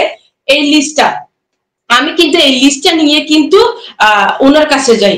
তো উনি বললো যে হ্যাঁ আপনারা কেন আসছেন? আমি বলছি ভাই আরব আমিরাতের মধ্যে জুলাই যোদ্ধা যারা আছেন এখনো কারাগারে, আপনারা তো অনেকজন জানেন যে কারাগারে এখনো পর্যন্ত বন্দী আছে, এই ব্যাপারে আপনার সাথে বা আমি একটু আসিফ ভাইয়ের সাথে উপদেষ্টার সাথে কথা বলতে আসছি, কিন্তু উনি তো নাই। এখন এই জিনিসটা যদি আপনি একটু ওনার মাধ্যমে, কিন্তু উনি আমাদের সাথে এত পরিমাণ রাফ বিহেভ করছে, এত পরিমাণ খারাপ ব্যবহার করছে, যেটা ওনার কাছ থেকে আমরা আশা করিনি। উনি তো জুলাই যোদ্ধার একজন ছিলেন, তাহলে এই জিনিসটা তাহলে উনি আমাদের সাথে কেন বলবেন? উনি জুলাই যোদ্ধার পরে, গণ অভ্যুত্থানের পরে কিন্তু উনি এই চেয়ারে বসছেন, তাহলে উনি জুলাইয়ের কিন্তু উনিও বসছেন জুলাইয়ের পরে, তাহলে উনি আমাদের ক্ষেত্রে এই জিনিসটাকে উনি আমাদেরকে এত পরিমাণ অপমান করছেন, এত পরিমাণ অপমান করছেন, আমি আপনাকে মানে ভাষায় বলে বুঝাতে পারবো না। আমি যদি জানতাম যে উনি আমাদেরকে এতটা পরিমাণ অপমান করবে, আমি অন্তত কল রেকর্ডিং চালু করে ঢুকতাম, বাট ওনার কাছ থেকে এটা আমি আশা করিনি। উনি আমারা বলতেছে তুমি কি জানো যে ওরা জুলাই যোদ্ধা বা ওরা বৈষম্য ছাত্র আন্দোলন? আমি বলছি ভাই আমার কাছে এভিডেন্স আছে, আপনি যদি চান আমি আপনাকে এভিডেন্স দেখাইতে পারবো, আমার কাছে ভিডিও ফুটেজ আছে, কল রেকর্ডিং আছে, আমার কাছে আমার হাজবেন্ডের যাবতীয় ডিটেলস আছে। আমি 24টা ফ্যামিলির কথা না জানি, কিন্তু আমি আমার হাজবেন্ডের কথাটা জানি। তো এই কথাটা বলার পরে উনি বলছে না, এইটার পরে যদি আমরা যদি খোঁজ খবর নেওয়ার পরে যদি জানতে পারি যে এটা এখানে অন্য কোনো মামলার মানুষ আছে, আমি কিন্তু আপনাকে ইনস্ট্যান্ট কিন্তু অ্যারেস্ট করাবো, আপনি বাংলাদেশে যে কোনো জায়গায় থাকেন না কেন আমি আপনাকে অ্যারেস্ট করাবো। আমি বলছি ভাই এখানে আপনি আমাকে অ্যারেস্ট করানোর মতো কি পাইলেন? বা আমাদের সৈকত তালুকদার যিনি আছেন, যিনি প্রথম ধাপে কথা বলছিলেন, ওনাকে পর্যন্ত অ্যারেস্ট করাবে। উনি বলতেছে যদি আপনারা যদি প্রমাণ দিতে না পারেন, যদি এখানের মধ্যে তো আমরা আমাদের উপদেষ্টারা যদি কল দেওয়ার পরে যদি জানতে পারে, ওইখান থেকে যদি জানায় যে এখানে আসিফ মানে জুলাই যোদ্ধা কেউ নাই, এটা অন্য মামলা, তখন কিন্তু আমি আপনাকে ইনস্ট্যান্ট অ্যারেস্ট করাবো। আমি বলছি ভাই ঠিক আছে, আপনি যা মন চায় আপনি তা করেন, আমাদের কোনো আপত্তি নেই, কিন্তু আমি জানি আমার হাজবেন্ড একজন জুলাই যোদ্ধা। তো এটা বলার পরে উনি আমাকে আমাদের মানে একটা সাদা পেপারে একটা সিগনেচার নিছে যে আপনি এখানে সিগনেচার করে যাবেন, সিগনেচার করা ছাড়া এখান থেকে যাইতে পারবেন না। উনি বলছে যে আরেকটা কথা বলবেন আপনাকে কিন্তু আমি এখন অ্যারেস্ট করবো। আমি বলছি কেন সিগনেচার করবো? যে আরেকটা যদি কথা বলেন আমি আপনাকে, এটা উপদেষ্টা আসিফ মাহমুদ সজীব ভুইয়ার কর্মকর্তা, মানে ব্যক্তিগত কর্মকর্তা ছিলেন মাহফুজ আলম ভুইয়া। উনি এক্সপোর্ট জোনের মেবি সাংবাদিক ছিলেন আগে, হয়তোবা, আমি এটা পুরোপুরি ডিটেলস জানি না।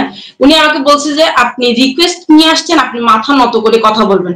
আমি বলছি ভাই আমার হাজবেন্ড একজন জুলাই যোদ্ধা, একজন জুলাই যোদ্ধার স্ত্রীকে আপনি কেমনি বলেন যে মাথা নিচু করে কথা বলতে? বলছে আপনারা রিকোয়েস্ট নিয়ে আসছেন, রিকোয়েস্টের মতো কথা বলেন। আমি বলছি আমি এমন কোনো অপরাধ করিনি, আমার হাজবেন্ড এমন কোনো অপরাধ করেনি যে আমার মাথা নিচু করে আপনাদের সাথে কথা বলতে হবে। আর আমি আপনাকে এতটা ক্লিয়ারিফিকেশন কেন দিব? আমি কিন্তু এই লিস্টটা কিন্তু এনসিপি তে করা হয়েছে, এটা প্রধান উপদেষ্টার কাছে অলরেডি আছে। আমরা চাই যে আমার মানে ভাই এই জিনিসটা আরেকটু রিপিট করুক, আবার আরেকটুবার বলুক স্যারকে, এই কারণে ভাইয়ের কাছে আমাদের আশা, নয়তো অন্য কোনো কিছু নিয়ে। বলতেছে কেন সব টাকা কি আসিফ মাহমুদ নিয়ে রাখছে নাকি, যে যাই কিছু হবে সবকিছু আসিফ মাহমুদের সলভ করতে হবে, সব টাকা কি আসিফ মাহমুদের ছিল নাকি? যে আমি বলছি ভাই আপনাদের আরব আমিরাতের মতো জায়গাতে বারবার যখন মানে কখনো আন্দোলন হয়েছে আপনারা শুনছেন? কখনো আন্দোলন হয়নি, ওটা হচ্ছে রাজতন্ত্র, ওটা গণতন্ত্র না। কিন্তু বৈষম্যবিরোধী ছাত্র আন্দোলনের কারণে আমাদের ভাইদের উপর বোনদের উপর যখন অত্যাচার চলতেছে, যখন গুলিবিদ্ধ করতেছে ফ্যাসিস্টবাদী লোকেরা, তখনই কিন্তু ওইখানে ওনারা দেশপ্রেম থেকে নামছে। ওনারা জানে যে ওইটা রাজতন্ত্র দেশ, ওইখানে নামলে কিন্তু ওনাদের পুরো ভবিষ্যৎ কিন্তু অন্ধকার, ওনাদের পরবর্তী কি হবে ওনারা নিজেরাও জানে না, কল্পনা করতে পারতেছেন। তাহলে ওনারা ওই জিনিসটা চিন্তা ভাবনা না করে শুধুমাত্র দেশের কারণে গিয়ে আপনাদের ডাক দিয়ে কিন্তু নামছে। উনি আমারে বলতেছে কেন ওটা কি আসিফ মাহমুদের কথায় নামছে নাকি? ওনারা ওনাদের জায়গা থেকে, ওনারা ওনাদের স্বার্থ থেকে নামছে। বিএনপির স্বার্থ থেকে নামছে, জামাতের স্বার্থ থেকে নামছে, শিবিরের স্বার্থ থেকে নামছে, রিকশাওয়ালার স্বার্থ থেকে নামছে। প্রত্যেকটা মানুষ তাদের স্বার্থ নিয়ে নামছে। ছাত্ররা কিন্তু তাদের স্বার্থ নিয়ে নামছে। এখানে কিন্তু প্রত্যেকজনই কিন্তু স্বার্থবাদী, স্বার্থ নিয়ে নামছে। এমন না যে আসিফ মাহমুদের ডাকে সবাই নামছে।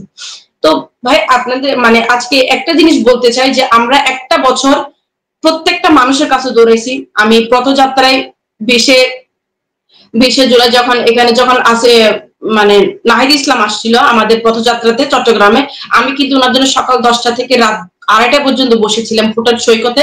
ওনার সাথে আমার দেখা হয় অবশেষে। উনি দেখা করতে চায়নি, কিন্তু পরিশেষে দেখা করে। সামান্তাপু সাহায্য করে দেখা করার জন্য। আমি রাতের 4টায় বাসায় আসি। তো এটা নিয়ে হয়তো মূলত অনেক সমস্যা হয়েছে।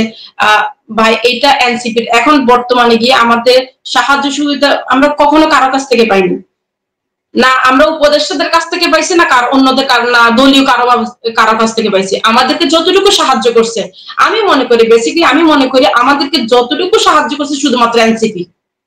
হয়তো ওনার ছাড়াই আনতে পারেন, কিন্তু যতটুকু সাহায্য সহযোগিতা করার প্রয়োজন ছিল ওইটা কিন্তু শুধুমাত্র এনসিপি করছিল। এনসিপির একটা দায়বদ্ধতা ছিল, কেন এটা তো এনসিপি দায়বদ্ধতা না, এটা ছিল সরকারের দায়বদ্ধতা। এই মানুষগুলো সরকারের পক্ষে ছিল।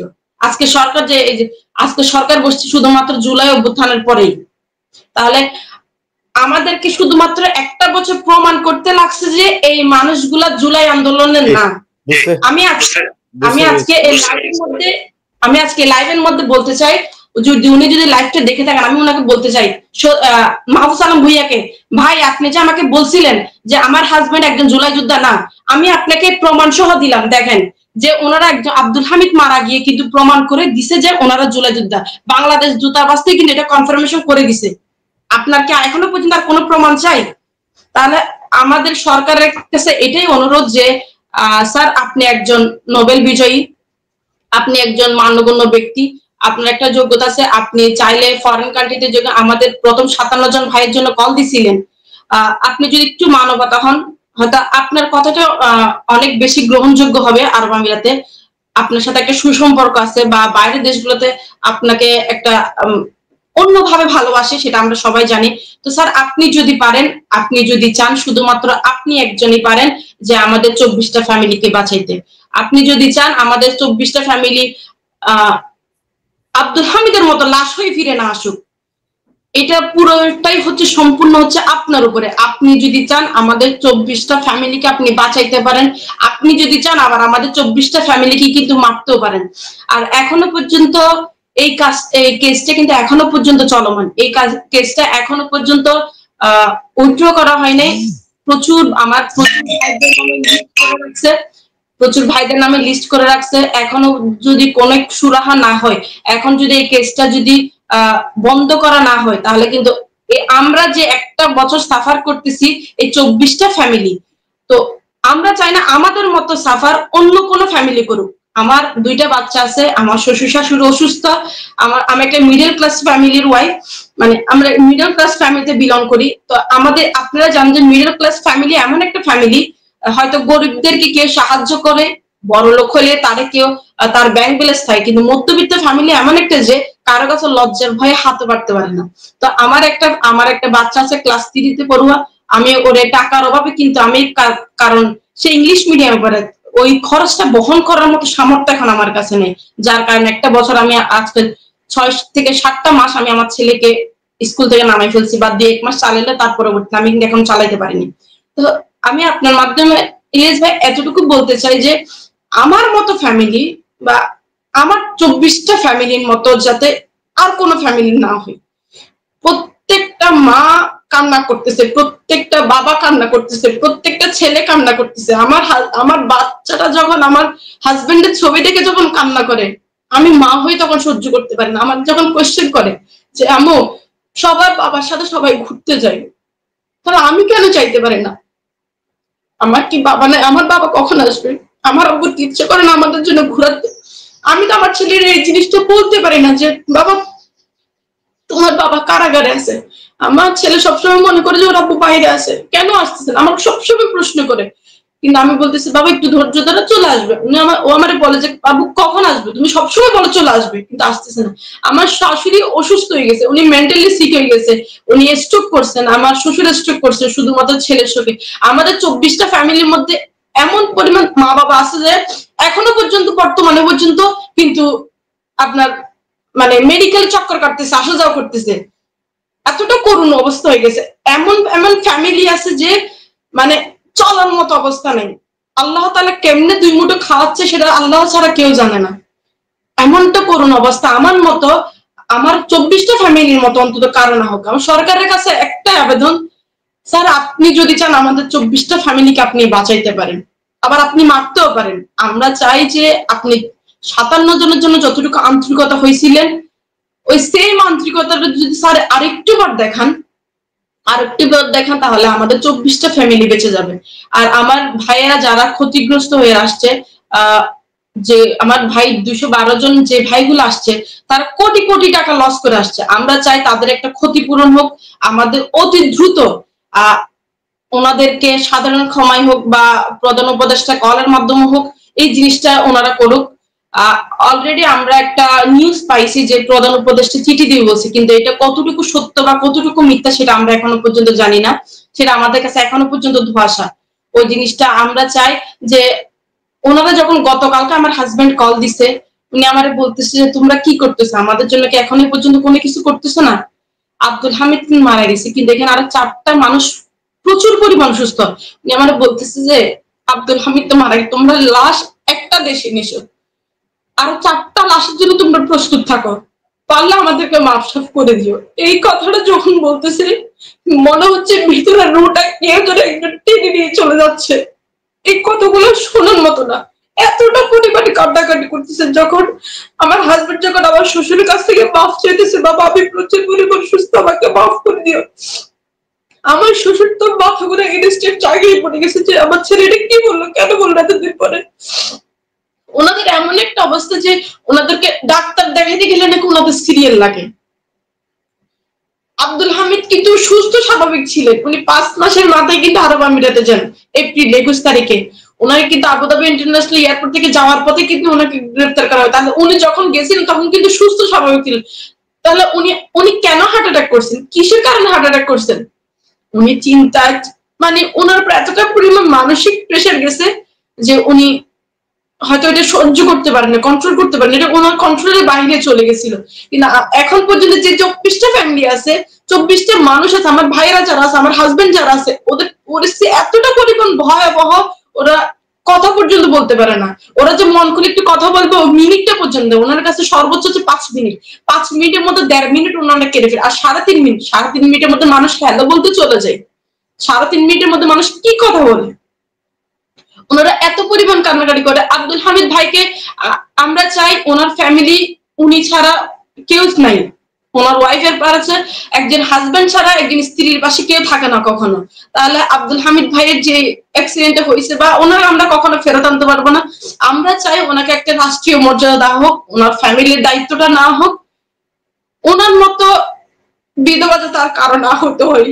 আজকে ওনার জায়গায় আজকে আমি থাকতে পারতাম, আজকে আবার আরেকটা বোন থাকতে পারতো, আজকে আরেকটা ফ্যামিলি থাকতে পারতো, তাহলে ওনাদের অবস্থাটা কি হতো?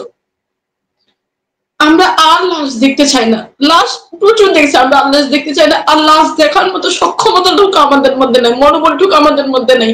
আমাদের মনোবল যতটুকু ছিল ততটুকুই চলে গেছে। কারণ আজকে একটা বছর আমরা দৌড়াচ্ছি, প্রত্যেকটা মানুষের কাছে গেছি, শুধু ঠোকর খাইছি, কিন্তু কোনো এখনো পর্যন্ত আজকে একটা বছর ওনারা বলতেছে তোমরা স্বাধীনতা চাইছো, স্বাধীনতা পাইছো, আর কি চাও? তাহলে আমরা কি স্বাধীনতা পাইলাম? এখনো পর্যন্ত স্বাধীনতা পাই না। মনে হচ্ছে দ্বিতীয়বার দেশ স্বাধীন হয়েছে, কিন্তু প্রবাসীরা এখনো পর্যন্ত স্বাধীন পাইনি, স্বাধীন হয় নাই, স্বাধীনতা পাই নাই। তাহলে সবচেয়ে 24শে জুলাই সবচেয়ে বড় অবদান ছিল প্রবাসীদের, ওনারা রেমিডেন্স শাটডাউন করছেন। তাহলে ওনারা রেমিডেন্স শাটডাউন করার ওনারা কিন্তু নাও নামতে পারতো আন্দোলনে, কিন্তু ওনারা কিন্তু দেশপ্রেমের কারণে ওনারা ধন্যবাদ। আমরা এতক্ষণ যারা আলোচনায় ছিলাম সবাইকে আমি একবার একসাথে নিয়ে আসি। আমাদের সাথে আজকে সম্ভবত 8 জন আমরা ছিলাম, 3 4 5 6 7। জি, তো আমি এখানে কোহিনুর আক্তার আমাদের আব্দুল হালিম ভাইয়ের শহীদ হয়েছেন। উনি আমার মনে হয় সবচাইতে কষ্টে আছেন। আপনি কথাও বলেছেন কম। কিছু যুক্ত করার ইচ্ছা আছে কিনা কোহিনূর?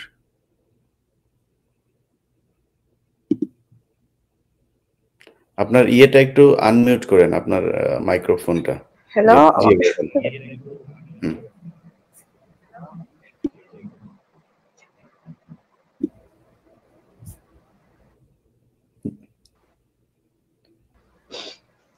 ভাইয়া জি, আপনি শুনছি, আপনি বলেন। একটু বলবেন কি বলছেন, আমি শুনতে পাইনি।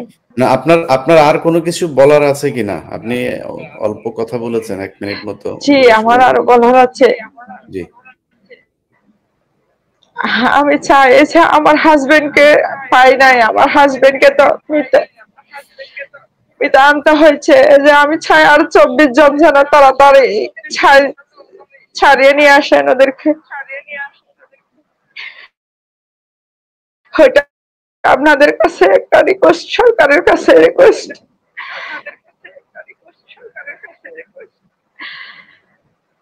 আমরা চাই আমাদের ফ্যামিলিকে যেন শুদ্ধভাবে স্বীকৃতি দেওয়া হোক। আমাদের যেন দায়িত্বটা নেওয়া হয়। ঠিক আছে আপা, আমি আপনাকে সময় দিয়েছিলাম যে আপনার নিজের ব্যক্তিগত কোনো চাওয়া আছে কিনা সেটা বলার জন্য। আসিফ নজরুল, তুমি দেখো আসিফ নজরুল, ওনারা তোমার মতো এত পয়সাওয়ালা না, আমেরিকায় বাড়ি টাড়ি কিনতে পারে নাই। আমেরিকায় এসে প্রধান উপদেষ্টার সাথে শাহেদ আলম ফেসবুকে পোস্ট করে সে আছে স্পেনে, আর রাতে গোপনে মিটিং করে হচ্ছে হায়াত হোটেলে। আমরা সেগুলো আবার আমাদের বন্ধু বান্ধবের কাছে জানতে পারি যে শাহেদ আলমকে হোটেলের নিচে দেখা গেছে। শাহেদ আলমের সাথে আসিফ নজরুলের গোপনে কেন দেখা করতে হয়? সবাইকে দেখানো হচ্ছে শাহেদ আলম আছে স্পেনে, কিন্তু সে তখন যুক্তরাষ্ট্র থেকে আসিফ নজরুলের সাথে করছে। কোথায় কোথায় শাহেদ আলমকে দিয়ে, এখানে আরো তার কিছু লোকজন আছে তাদেরকে দিয়ে টাকা পয়সা পাচার করছে। আসিফ নজরুলের গোটা কয়েক গার্লফ্রেন্ডও আছে, তাদের চালাইতে হয়। অনেক অনেক ব্যস্ত আসিফ নজরুল। আপনি আপনার মতো এত টাকা পয়সাও নাই এখানে। এরা মানে সর্বোচ্চ মধ্যবিত্ত পরিবারের মানুষ। তার স্বামী মারা গিয়েছে, সে তার স্বামীর কথা না ভুলে সে বলছে যে বাকি 24 জনের যেন আমার মতো অবস্থা না হয়, তাদের চিন্তা করে। আসিফ নজরুল, শিখে নাও তুমি এদের কাছ থেকে।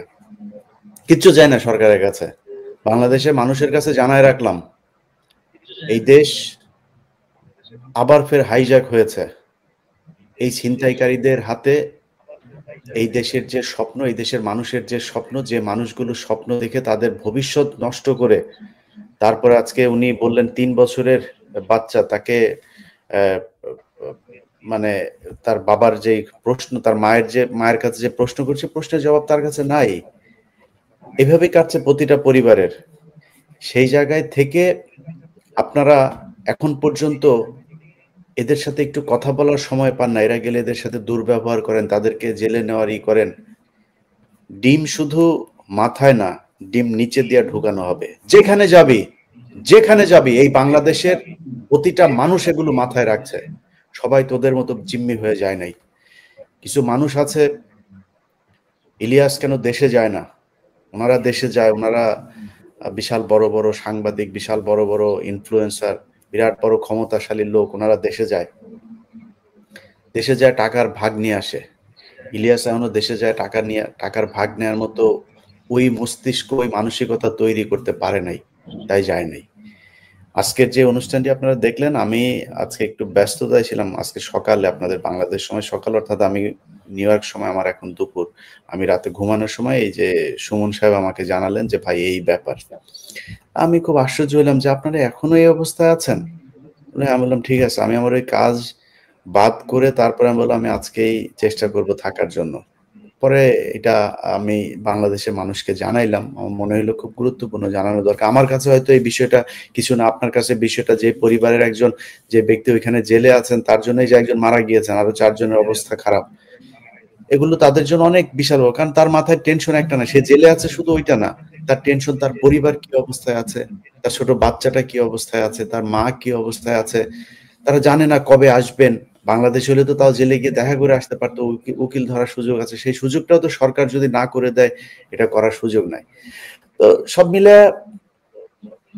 সমস্যার ভিতরে আছে দেশটা। মানুষের কাছে বিচার দিয়ে রাখলাম, এদেরকে ক্ষমা করেন না।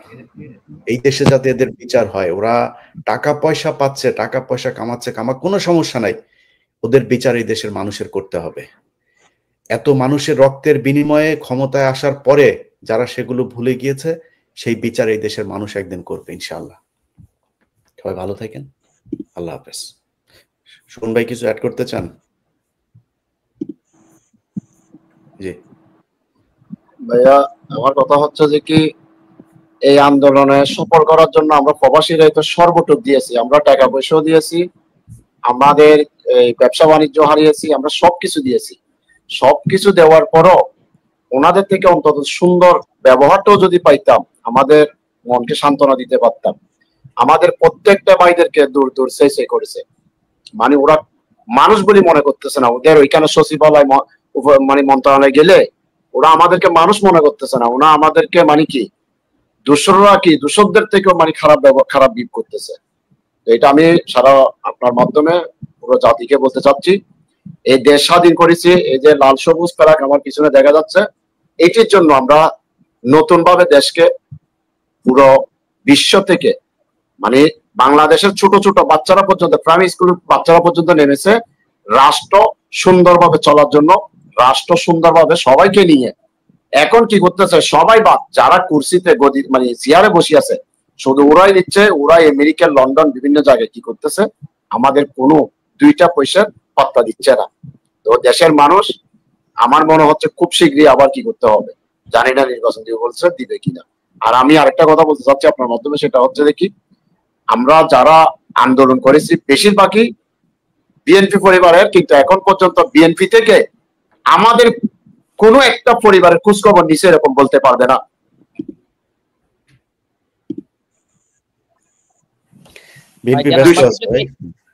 এক মিনিট সুযোগ দেন তাহলে আমি একটু এড করব। আমি আমার বক্তব্যতে আমাদের দাবি দাবাগুলো বলছিলাম। আমি পরিশেষে আরেকটা জিনিস আমি মিস্টেক করে ফেলছিলাম। যারা বাংলাদেশে 1400 শহীদ হয়েছে আন্দোলন করে গুলিবিদ্ধ হয়ে, তাদেরকে রাষ্ট্রীয় সম্মাননা দেওয়া হয়েছে, তাদের পরিবারকে ক্ষতিপূরণ দেওয়া হয়েছে। আজকে দেশের জন্য কথা বলতে গিয়ে আরব আমিরাতের কারাগারে হার্ট অ্যাটাক করে মৃত্যুবরণ করছে আমাদের আব্দুর রহমান ভাই। হ্যাঁ, উনাকেও যেন শহীদি মর্যাদা দিয়ে, উনাকেও যেন রাষ্ট্রীয় স্বীকৃতি দিয়ে উনার পরিবারের পাশে সরকার দ্বারাই উনার পরিবারকে যেন ক্ষতিপূরণটা দেয়, এই আহ্বানটা আব্দুল হামিদ। আর আমি আমার অতীতের বক্তব্যতে আপনারা আমি মানে করেছিলাম, আপনার এই লাইভটা, আপনি একজন পপুলার সাংবাদিক, লক্ষ লক্ষ মানুষ এই লাইভটা দেখবে, তাদের প্রত্যেকের কাছে আমি এই দাবিটা রাখলাম। এই সরকার, আমরা বৈষম্য, এই বাংলাদেশের ছাত্রদের বৈষম্য দূর করতে গিয়ে আমরা নিজেরাই প্রবাসীরা বৈষম্যর শিকার হয়ে গেলাম। প্রবাসী কল্যাণ উপদেষ্টা, তারপরে আমাদের প্রধান উপদেষ্টা একাধিকবার বলেন 5 আগস্টের পরে প্রবাসীরাই রেমিটেন্স দিয়ে দেশকে সচল রাখছেন, অথচ আমরা প্রবাসীরাই জায়গায় জায়গায় আমরা অবহেলিত, আমরা লাঞ্ছিত, আমরা বঞ্চিত। আজও পর্যন্ত আমরা ভাত খাইতে পারি না 3 বেলা। আমরা কি বলবো, আমরা এতটা কষ্টের মধ্যে আছি। আমি আবারও আমাদের দাবি দাবাগুলা সরকারের প্রতি আমি উপস্থাপন করছি আপনার মাধ্যমে। আমাদের 1 নাম্বার দাবি হচ্ছে, আমার যে 24 জন ভাই এখনো আরব আমিরাত কারাগারে আছেন, ওই 24 জন ভাইকে যেন বর্তমান সরকারের প্রধান অতি দ্রুত মুক্ত করে আনেন, এবং এই মামলাটা এখনো গ্রেফতারি প্রক্রিয়া চলমান, এই মামলাটা গ্রেফতারি প্রক্রিয়া বা চলমান যেন বন্ধ করেন আমাদের প্রধান উপদেষ্টা। তৃতীয়ত হচ্ছে, আমরা যারা 212 জন বাংলাদেশি এখন পর্যন্ত ক্ষতিগ্রস্ত হয়ে জেল কেটে সবকিছু হারিয়ে বাংলাদেশে আসছি, আমাদেরকে যেন একটা ক্ষতিপূরণ সরকারের পক্ষ থেকে দেওয়া হয়। কারণ আমরা 212 জন ব্যক্তি সরকারের জন্য, একটা রাষ্ট্রের জন্য কিছু না। আমরা অর্থনৈতিক ভাবে আমরা আহত হয়েছি, যারা পুঙ্গুত্ব বরণ করছে শারীরিক ভাবে তাদেরকে ক্ষতিপূরণ দেওয়া হচ্ছে, আমরা পুঙ্গুত্ব বরণ করছি অর্থনৈতিক ভাবে, আমাদেরকে একটা ক্ষতিপূরণ সরকার দেয়।